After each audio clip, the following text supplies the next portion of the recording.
Hey, how you doing? It's me, Chester. We're talking about Alan Wake today. Very exciting. There we go. EB Games ruined my copy. They're covered in stickers.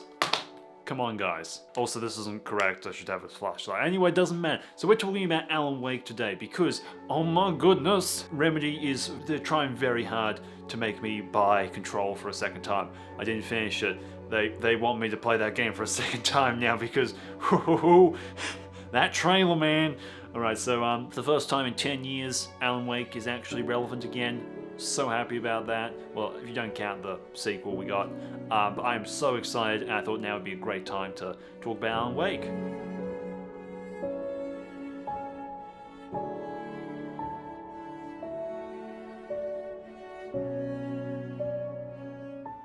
For the longest time, I wasn't a horror or thriller guy. I really didn't understand the genre as a whole or why people would enjoy it, but recently I've been enjoying a lot of Stephen King and I've developed a real love for the idea of a scary story.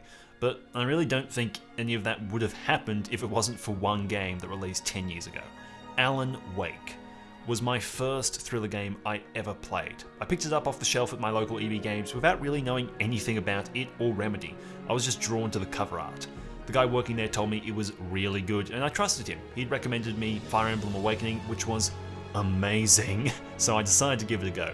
This began my time with the game. My opinion on it has changed a lot in the years since I picked it up, but I think now, with the IP seeming to no longer be completely dead, it's a good time to talk about. Let's have a chat about Alan Wake. My head is full of nightmares and flare guns. I try to wake myself, but I can't run.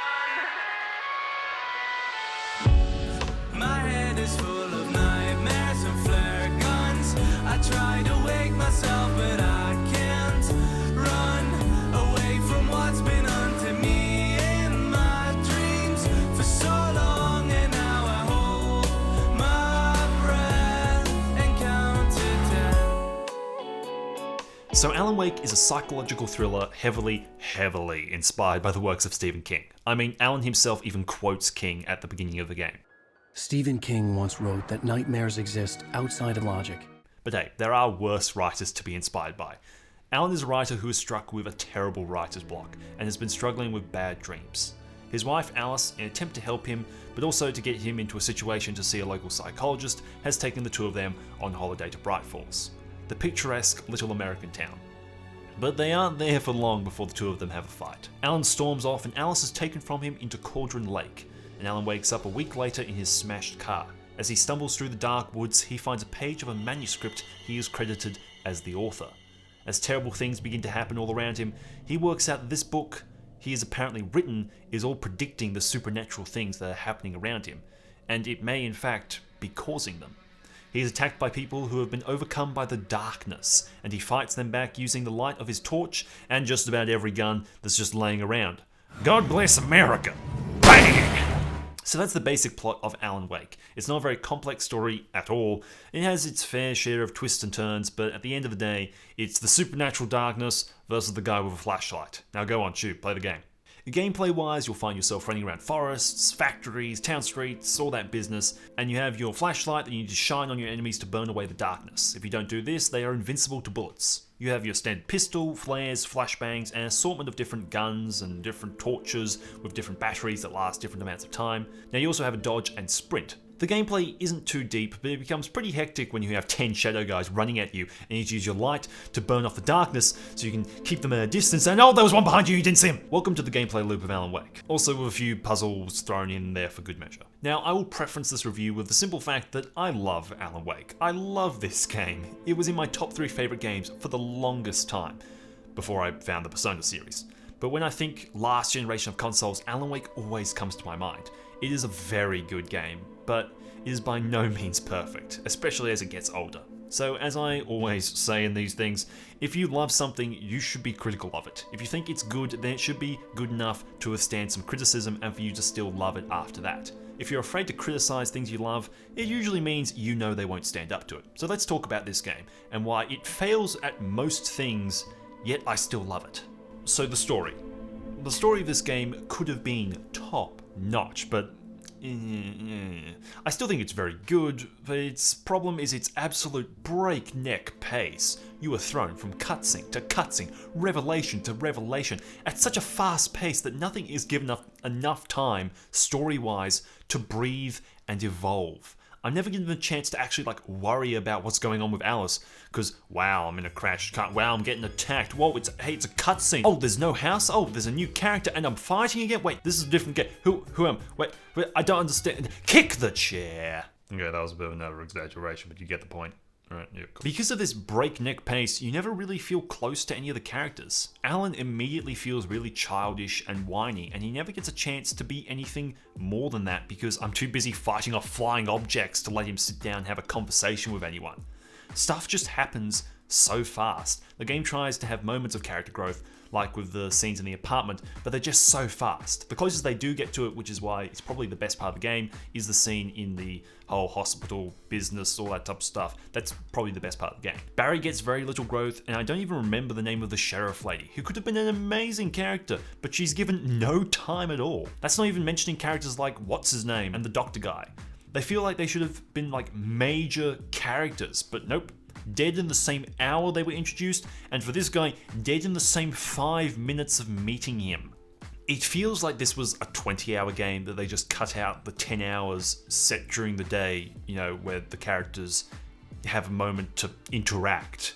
It's a real shame and kind of disappointing, especially when this is so heavily inspired by Stephen King, and King is so good at giving characters time to breathe. This pacing issue also creates the significant problem of getting bored of gameplay.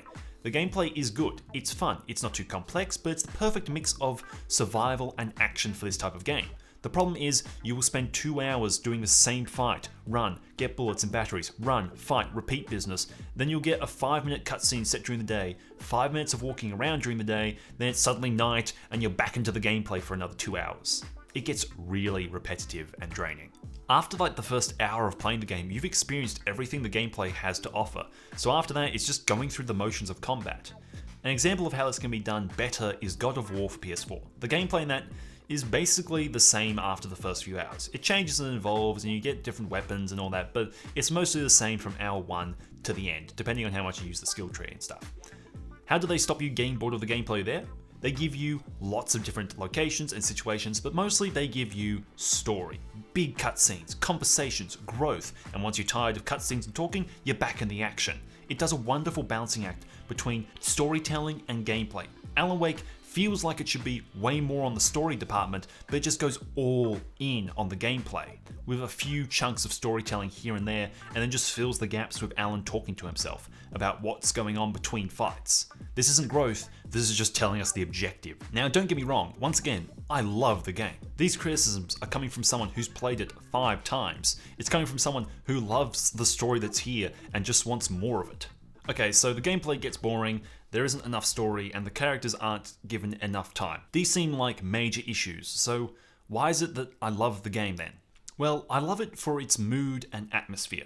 I realized a few years back, the most important thing to me in a video game really isn't gameplay, it isn't story, it isn't even really the characters. All those things are important to me, but they are very rarely why I finish a game. What's important to me is a powerful atmosphere. A mood that is unrepeatable. It's why I've played Persona 5 multiple times. You can't beat the mood and atmosphere of walking through the crowded streets as it rains and jazz plays in the background, or the feeling of loneliness and isolation of Death Stranding as you walk across these vast fields with low roar playing in the background and the sound of thunder off in the distance.